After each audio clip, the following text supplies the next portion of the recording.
Start off with a nylon guitar that's pretty much just playing an ARP, but sounds Latin enough to make white girls go, ooh, Spanish.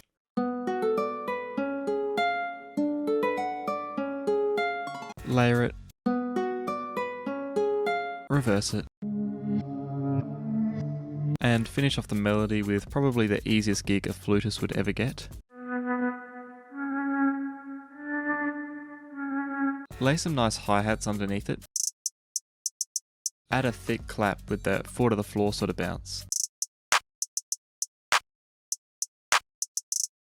And chuck the kick in the most predictable spot possible. Add some percussion to spice it up.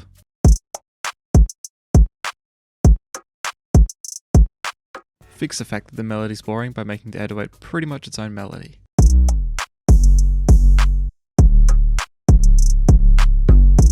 Chuck all that together and add some pauses for tension, and here's what it should sound like.